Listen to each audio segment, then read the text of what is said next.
says write the number 6.5 million in figures.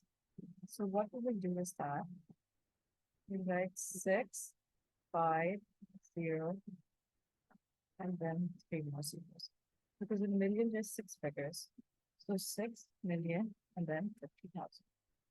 Next question says write 37,508 correct to the nearest thousand. This is the thousand place where we have 7,000. So since we have to write to the nearest thousand, we rounded based on the number on its right hand side, which is 5. So whenever we have a number which is 5 or greater than it, we add 1 to the number on the left hand side. So basically the number we rounded it according to it. So since it's 7,508, it's going to be 38,000.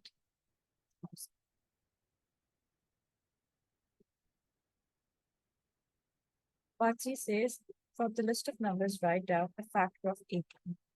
So for factors of 18, we know 9 is a factor and 6 is also a factor. Since it says write down a factor, so you can write either of them. Then a multiple of 12 is over here as 36. Square number, you can write either 9 or 36 again. A prime number, that's 31. A rational number, that's root of 1,000.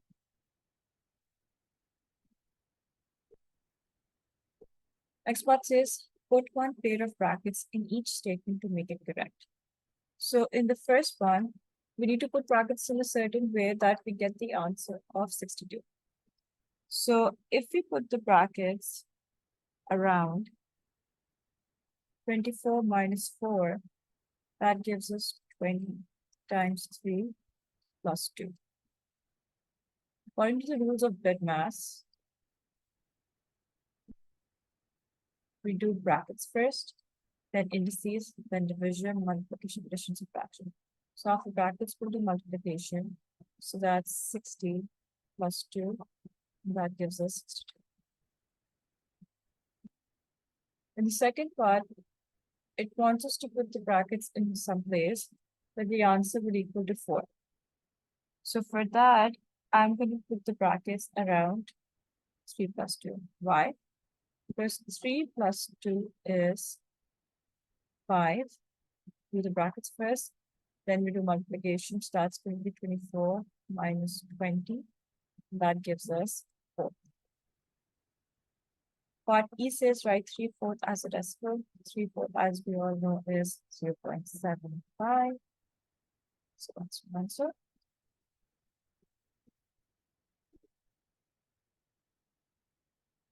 Next, it says work out 3/7 of 126, which means you will do 3/7 times 126. So that's 3 times 126 divided by 7, and that's going to give you 54. Then it says write on the value of the reciprocal of 0.5. 0.5 as a fraction is 1/2. So when you take the reciprocal, we basically swap the numerator with the denominator. So that's going to be 2. So reciprocal of 0.5 is 2.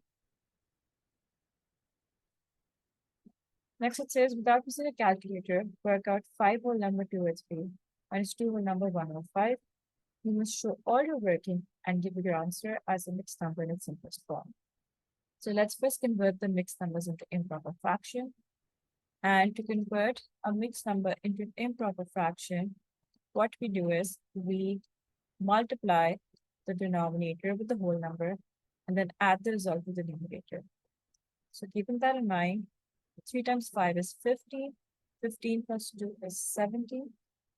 So as you can see, the numerator is changing, the denominator remains as it is.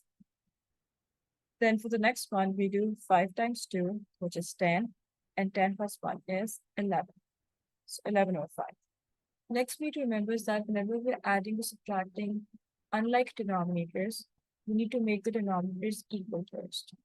And in order to do that, what we will do is we will multiply the first fraction by 5 and the second fraction by 3. both the numerator and denominator will get multiplied with the numbers. So 5 times 17 is going to give us 85. 11 times 3 is going to give us 33. 5 times 3 is 15. So now as you can see, the denominators are equal, which means we can combine it as a single fraction and subtract the numerators. So 85 minus 33, and that gives us 52 over 15. In the question, it clearly specifies that give your answer as the mixed number in its simplest form, which means we need to convert this improper fraction into a mixed number. The reason why this is an improper fraction is because the numerator is bigger than the denominator. If the numerator is smaller than the denominator, that means it's a proper fraction. So to convert an improper fraction into a mixed number, we will divide 52 by 15. 15 times 3 is 45, and 52 minus 45 is 7. So your answer is going to be 3 whole number 7 over 50. Your quotient is always your whole number. Remainder is your numerator. And the denominator always remains the same, unless like obviously you have further simplified it if possible.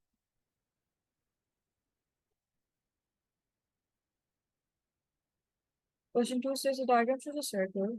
The diameter of the circle is 168 millimeters.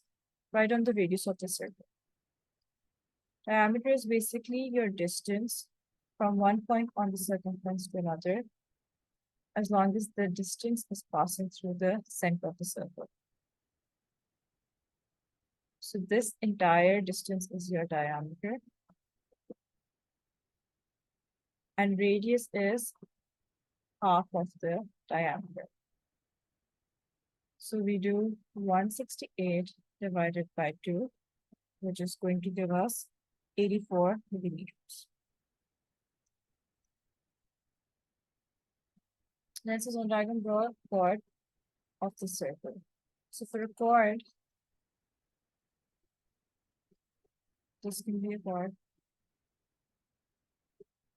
You can draw a line anywhere, even this is a chord. So as long as the line is touching both ends of the circumference, not passing to the center, it is a chord. The scale drawing shows the position of ship A and the position of ship B. The scale is 1 centimeter, represents 6 kilometers. Another ship C is 45 kilometers from ship B on a bearing of 124 degrees. On the scale drawing, mark the position of ship C.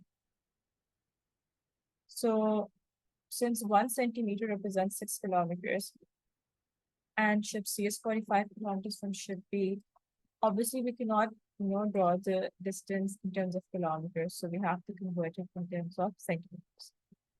1 centimeter equals to 6 kilometers. So 1 kilometer is going to be 106 centimeters.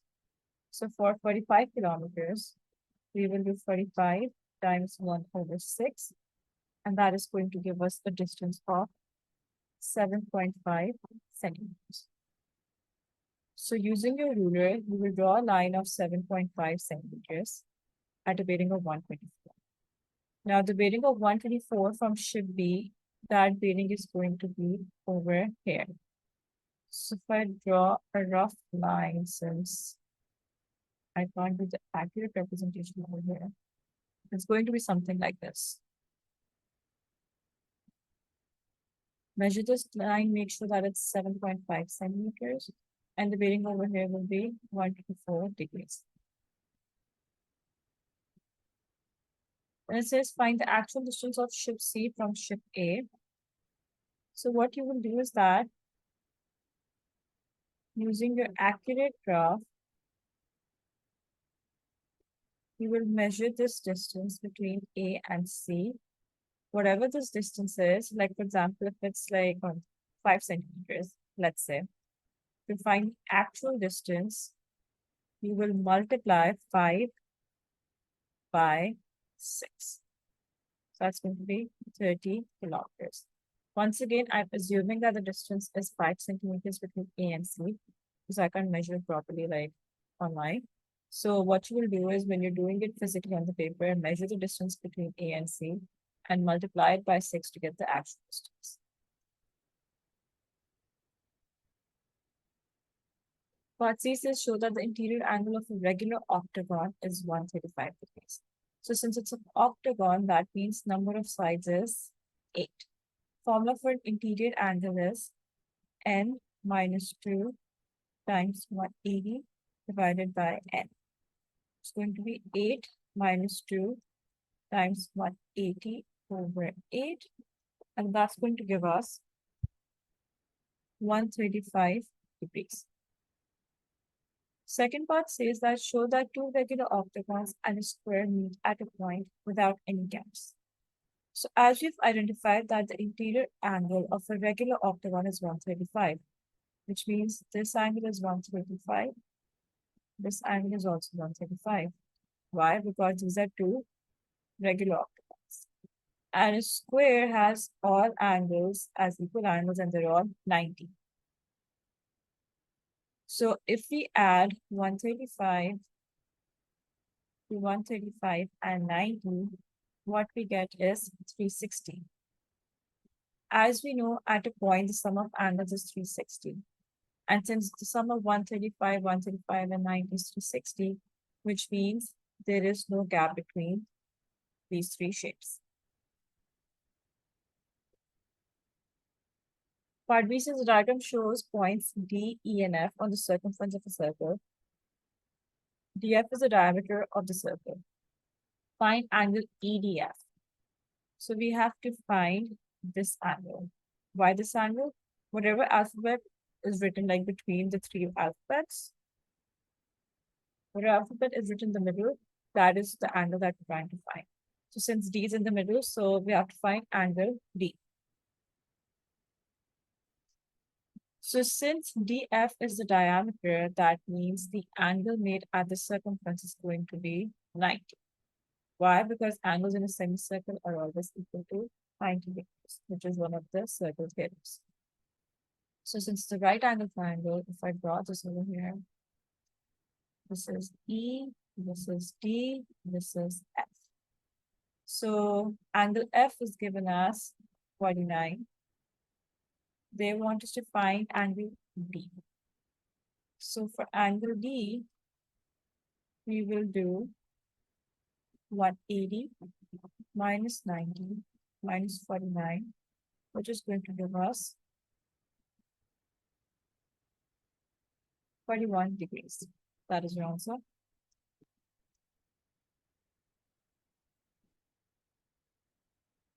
Question 3 says the bar chart shows the countries in which each of 80 students live. So as you can see on the y-axis, we have the frequency, which is the number of students. And on the x-axis, we have the country. How many of the students live in Brazil? So as you can see, the students living in Brazil are shown between 10 and 8. So it's going to be 9. In which country do the largest number of these students live? So for the largest number of students, we can clearly see that it's India.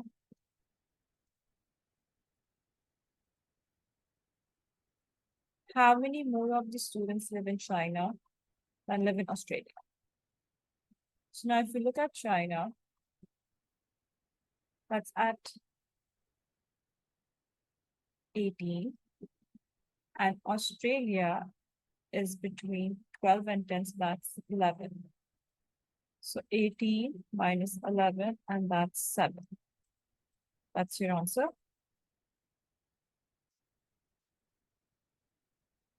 Find the percentage of the students who live in the USA. So for USA, we can see that the bar is between 20 and 18. So that's 19. And total number of students given us 80. So if we do 19 over 80 times 100, that is going to give us 23.75%. That is the percentage of the students who live in USA. Part B says in Hobart, the temperature at 8 a.m. was negative 3 degrees Celsius and the temperature at 3 p.m. was 7 degrees Celsius. Find the difference in the temperatures between 8 a.m. and 3 p.m. So we do 7 minus negative 3, and that's 10 degrees Celsius. The temperature at 10 p.m. was 12 degrees lower than at 3 p.m. Find the temperature at 10 p.m. So if it's 12 degrees lower, so it's going to be 7 minus 12. Why? Because at 3 p.m. the temperature is 7 degrees Celsius, and at 10 p.m. it's 12 degrees lower. So we subtract 12 from 7, and that's going to give us negative 5 degrees Celsius. Part C says the table shows favorite language that each of 80 students study. So we have French, Spanish, and English, and then we have the corresponding frequencies, which are 12, 26, and 42 respectively. Total frequency, as we know, the students is 80. Complete the pie chart to show this information. So in pie charts, we usually draw these using angles. And as you can see, they've only given us frequency. They haven't given us any angles. So what we need to do first is find the angles for each of these languages. So for French, it's going to be 12, which is the frequency for the students who study French, divided by the total students, which is 80, times 360. The reason why we're multiplying by 360 is because sum of angles for a circle is 360. And since we're trying to find the angle in a pie chart, so we multiply the fraction of the number of students who study French by 360. So 12 over 80 times 360 is 54. For Spanish, that's going to be 26 over 80 times 360. And that's going to give us 117 degrees. Lastly, for English, that's 42 over 80 times 360. And that's going to give us 189 degrees. So now that we have all of the angles, what you'll do is that we'll draw these angles on the pie chart. Once again, since I can't do this online, now the practice. So I'm just going to roughly draw them. So 54 is obviously going to be less than 90. So let's assume that's over here. This is your French. Then next we have is 117. So 117 is going to be somewhere over here. That's Spanish, and all of this is going to be English. Once again, this is a rough representation. You will use a protractor, mark the angles correctly. 54 for French, 117 for Spanish, and 189 for English. That's your pie chart. Question 4, so the diagram shows a cuboid. On the 1 centimeter square grid, complete the net of the cuboid. One face has been morphed. As you can see, the measurements for the cuboid are 5 centimeters, 3 centimeters, and 2 centimeters. So this is going to be your 3 by 2 part over here, 3 by 2 part over here, 5 by 2 over here, another 5 by 2 over here, and another 5 by 3 over here. So this is your bottom, this is your top, and these are your sides. Let's just calculate the surface area of the cuboid. So for the surface area,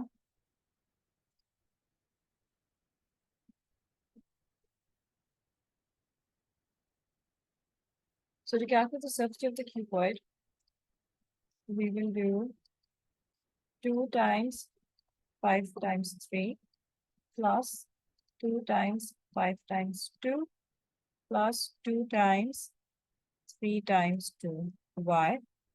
because if we look at the shape, what we got, this was 5, this was 3, and this was 2. So the two faces for 3 by 2, the two faces for 5 by 2, 2 for 5 by 3. So 5 times 3 is 15, 15 times 2 is 30, 5 times 2 is 10, 10 times 2 is 20, and 3 times 2 is 6, times 2 is 12. Going to be 62 centimeter square.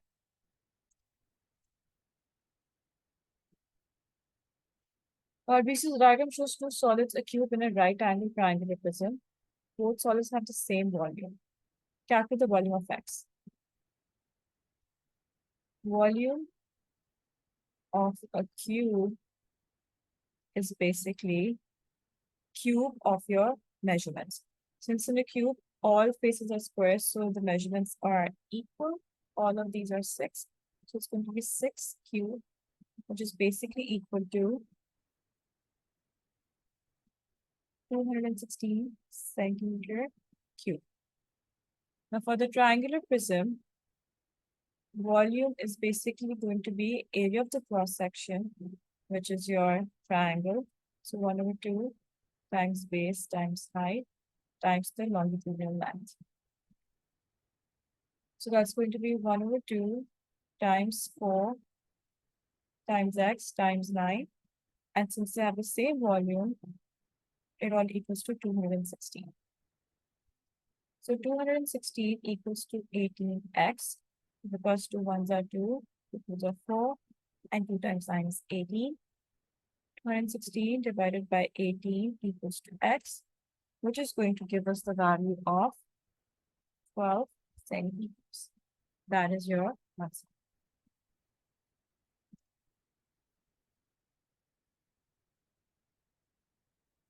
Question 5 says the railway line has 3 stations: town, port, and port. Town, port, and port. Train A leaves town for port, and train B leaves port for town. Both trains stop at port. We need to write out the time that train B leaves port. So that's basically this, which is 14:10. Write down how long train A stops at port. So whenever the distance is constant, which is from here to here, that means the vehicle has stopped somewhere. So that's 1, 2, 3, 4 minutes. So train A stops for 4 minutes at port. How many more minutes does train A take to complete the whole journey than train B? So if we compare the time, train A is starting at 14 and ending at 14:40. Train B is starting at 14:10 and ending at 14:48. So for A, 14 to 14:40, that's 40 minutes in total. And for train B, starting from 14:10 and ending at 14:48, that's basically 38 minutes in total. So now to compare the time, we will do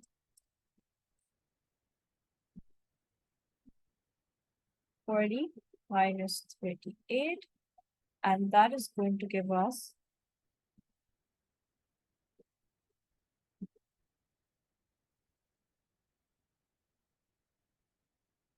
2 minutes.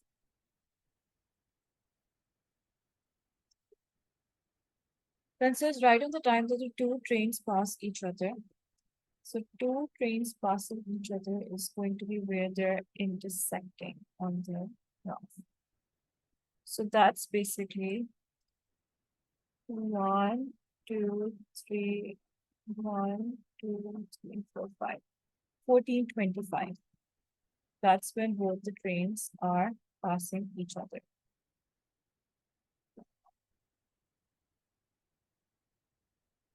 Next, it asks to work out the average speed of train A between town and Gulf in kilometers per hour.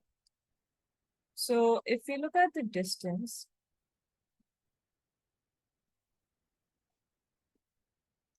for train A,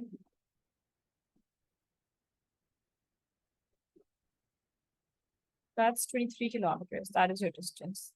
And total time taken we know is 40 minutes. So since the time is in minutes and we're asking us to give the average speed in terms of kilometers per hour, what we will do is that convert the time into hours first by dividing 40 by 60 because 1 hour has 60 minutes and 1 minute has 1 over 60 hours. So 40 divided by 60, which is going to be 2 over 3 hours. Average speed is going to be your distance, which is 23 kilometers, divided by your time, which is 2 by 3. And that's going to give us a value of 34.5 kilometers per hour.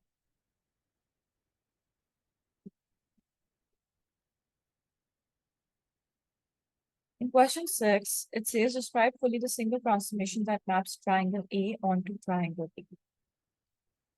If we compare triangle A with triangle B, we can see that both the triangles have the same size, which means there is no enlargement. And since the direction of the shapes is also the same, which means there is no rotation, that means we're left with translation. There is no reflection because once again, the direction is actually the same. So for translation, we need to find the vector through which the translation has taken place. Let's pick a point on shape A and the same point on shape B. If we compare the coordinates of shape A and shape B, the x-coordinate is 1 over here for this point, and over here it's 3, which means the x-coordinate has increased by 2 units. And for the y-coordinate is 5, and over here it's 2, which shows it has been decreased by 3 units. So we can clearly see that there has been a translation by the vector to -3. Translation by vector to -3. Then it says describe fully the single transformation that maps triangle A onto triangle C. For triangle A and triangle C, we can clearly see that it's an enlargement because there is a visible increase in size. So first we need to figure out the scale factor, then the center of enlargement. For the scale factor, if we compare this length to this length, we can see that this is 2 units and this one is 1, 2, 3, 4, 5, 6. So that means the scale factor is 3 because 2 times 3 is 6. Now talking about the center of enlargement, we're going to connect the same points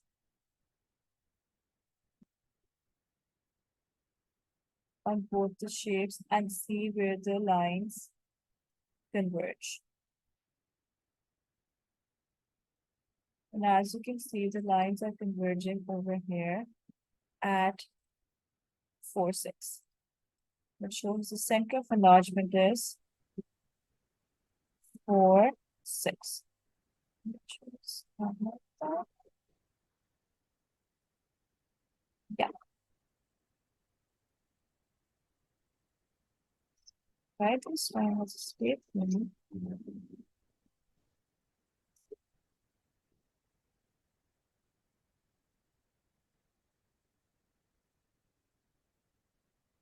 Enlargement by scale factor 3 about center 4, 6. That is your answer.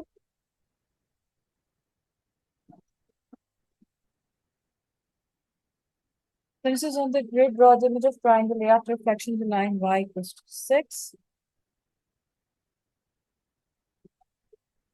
Y equals to 6 is this line over here.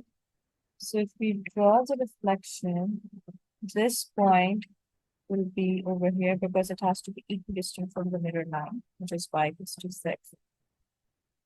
This point is 1, 2, 3, so that's 1, 2, 3. This point is 1, 2, 3, so 1, 2, 3.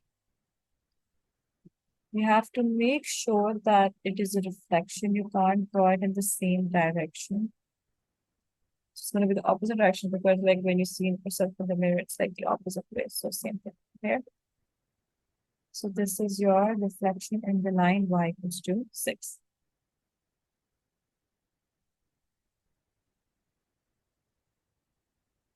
Next question says simplify 5a plus 3b plus 2a minus 4b. So you will collect the items 5a plus 2a and 3b with negative 4b. So that is going to be 7a minus b. Then it says p equals to 8x plus 3y. Find the value of x when p equals to 21 and y equals to negative 5. So 21 equals to 8x plus 3 times negative 5. 21 equals to 8x minus 15.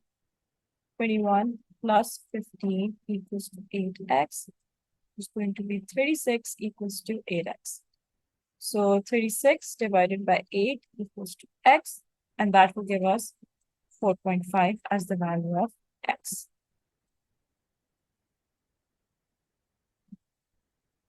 Next question says, make me the subject of the formula. S equals to kb squared. So let's bring k first. So s divided by k equals to b squared. The reason why we're bringing k first is because our goal is to make v the subject. That's what the question is asking us to do. So to make v the subject, we have to make sure that everything else is on the other side.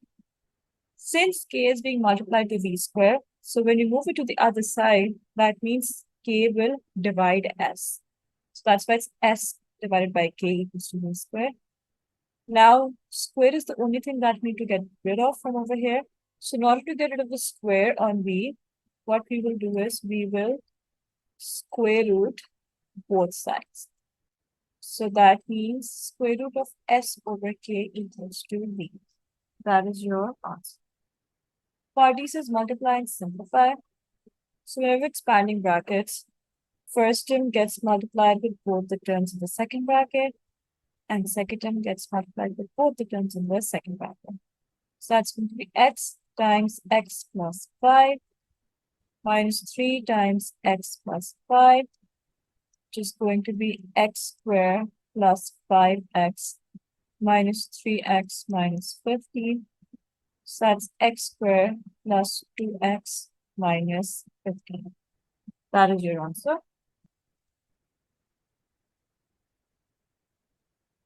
Part E says, Nasser has X marbles, Selena has 15 more marbles than Nasser, and Eve has 3 times as many marbles as Selena. In total, they have 150 marbles. Find the value of X. So that's going to be, for Nasser, it's X. For Selena, it's 15 plus X. And for Hanif, it's going to be 3 times 15 plus X. Since the total is 150, 150 equals to X plus 15 plus X plus 3 times 15 plus X. That will give us 2X plus 15 plus 45 plus 3X, which is 150 equals to 5X plus 60. 150 minus 60 over 5 equals to X, which is going to give the value of 8.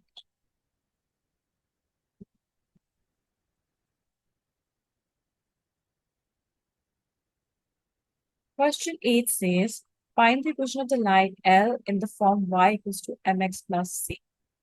So we pick 2 points on the graph. We can pick the point 0, -5 and 4, 3. This and this. So you can find the gradient using the formula y2 minus y1 over x2 minus x1. Or you could just do rise over run, which is going to be like this. So rise is your value of y, or like change in value of y, and run is a change in value of x. So over here, that's 4, and over here, that is 8. So rise over run, which would be 8 over 4, and that equals to 2. For the coordinates, what you could have done was that we chose 0, -5, and 4, 3. So that's going to be 3 minus -5 over 4 minus 0, which is again 8 over 4. That equals to 2. Same answer, just different methods. If you have the gradient, we know the y-intercept is basically the point where the x value is 0, which is -5. So what we will do is that we will just substitute the values in this equation. Y equals to 2x minus 5. M was 2, which we just found, and C from the graph is -5. So that's your answer. Then it says on the grid, draw the line y equals to x. Y equals to x is basically going to be that line where your value of x and y are equal. So when x is 1, y is 1. When x is 2, y is 2, and so on. So these are your points. If I draw a rough representation. So once you've identified the points, just connect the dots. And this is your y equals to x line. And the next part is going to ask us to find the intersection point, and that you can see is this, which is 5, 5. Remember, always write your x value first and then the y value. Coordinates are ordered pairs where x comes first and y comes next. Next part says complete the table of values for y equals to 8 over x. So simply just substitute the value of x in the equation to find the corresponding y value. So for x equals to -4, 8 divided by -4 is -2. 8 divided by -2 is -4. 8 divided by -1 is -8. 8 divided by 1 is 8, divided by 2 is 4, and divided by 4 is 2. So since this is our graph, what we're going to do is we're going to plot the points on this graph. Now we connect these points. This. This. Responsible verbs.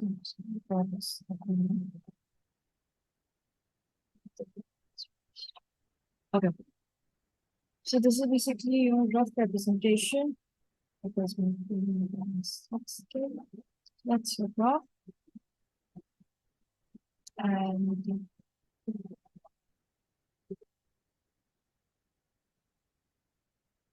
next question says pure gold costs $42 per gram.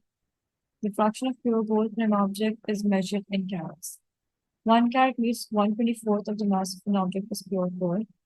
Henry buys a 9-carat gold bracelet weighing 16 grams. The price of the bracelet is $224.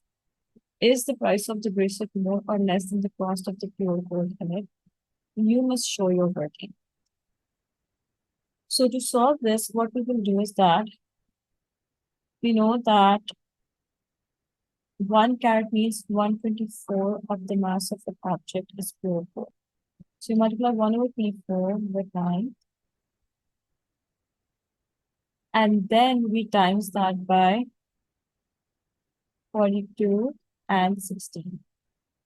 because $42 is the cost per gram.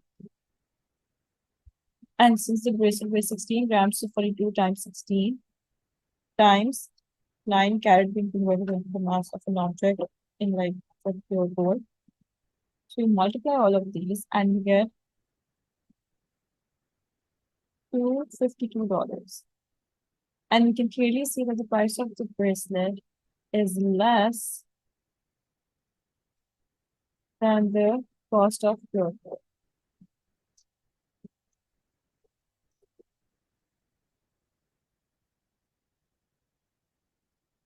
Once again, pure gold costs $42 per gram. So we multiply 42 with 16 because that's the weight of the bracelet. Then, since 1 carat means 1/24 of the mass of an object is pure gold, so we have 9 carats, so 9 times 1/24 times the cost for 16 grams, and that gives us the total cost of pure gold in the bracelet, and that's $252. Part B says a clock made of metals has a mass of 1080 grams.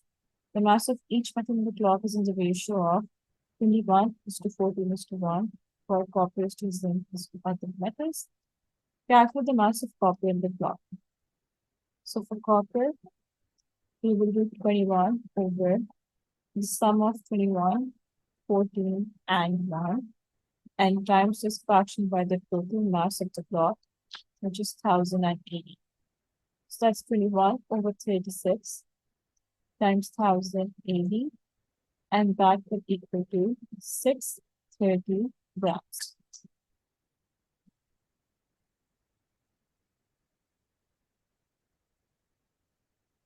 Part C says 110 people in a group. G represents the people who own gold jewelry, and S represents the people who own silver jewelry. 18 people own both, 46 people own gold jewelry, and 11 people own no gold jewelry or silver. Complete the Venn diagram. So 18 both, 11 none, 110 is the total. So people who own gold jewelry, so that's like the entire thing. So to find the people who just own the gold jewelry, we will do 46 minus 18, and that equals 28.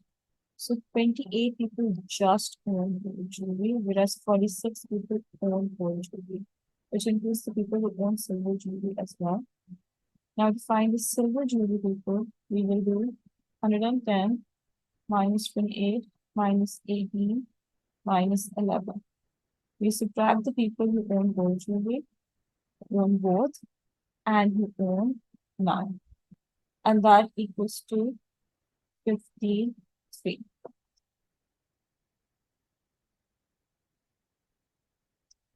Then it says write down the number of people who own both gold and silver. So this upside down U, that means intersection. So intersection is the common elements between both the sets, and that was 18.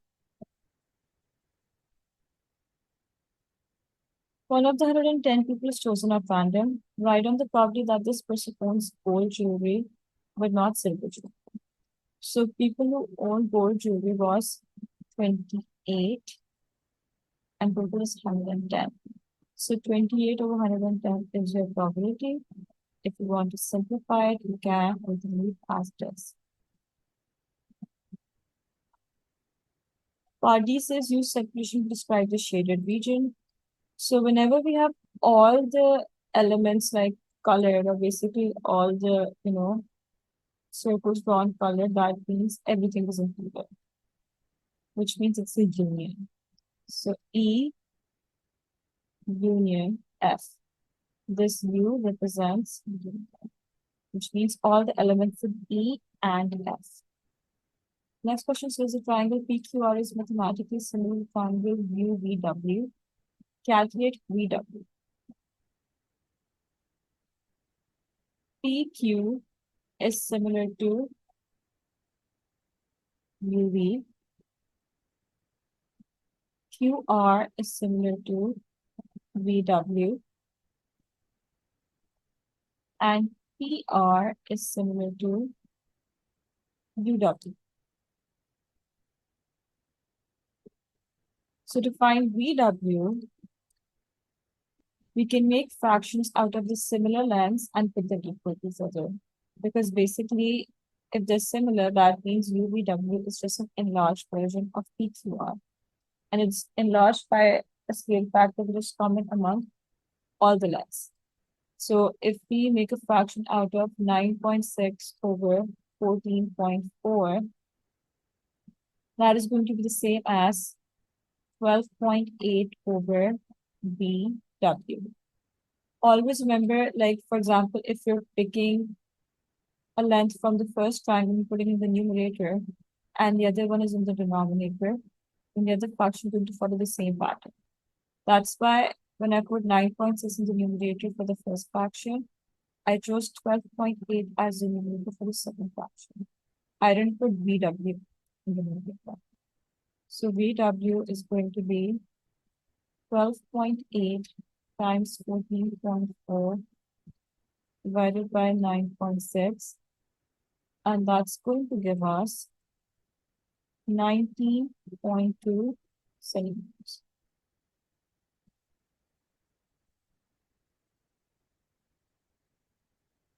When it says ABC is a right angle triangle, calculate BC.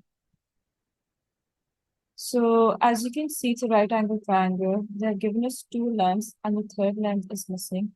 So you can easily use Pythagoras to calculate the missing length. This is the hypotenuse, because that's the diagonal. This is going to be your opposite or adjacent, like vice versa, because there is no angle, so there's the restriction on what is going to be opposite or adjacent. So we will do 9.1 square equals to 3.5 square plus BC square. So that's going to be 9.1 square minus 3.5 square root equals to BC. That's going to give us 8.4 centimeters.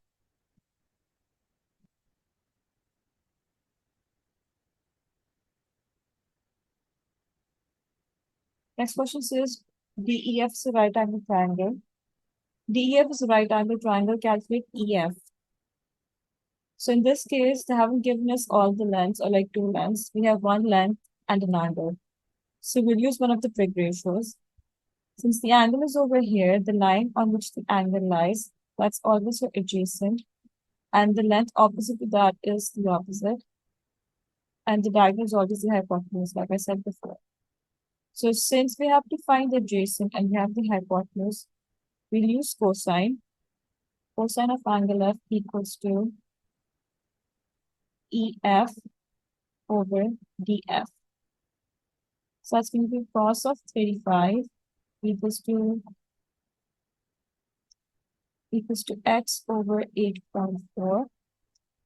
8.4 times cos of 35, and that is going to give us 6.88 centimeters. That's the value of EF.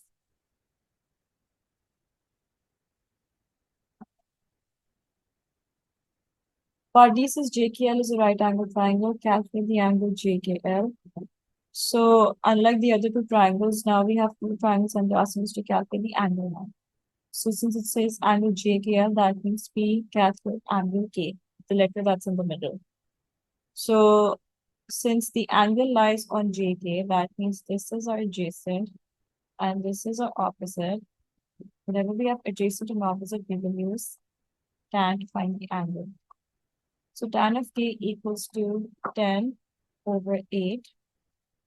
K equals to tan inverse of 10 over 8, and that is going to give us 51.34 degrees. That is angle JKL.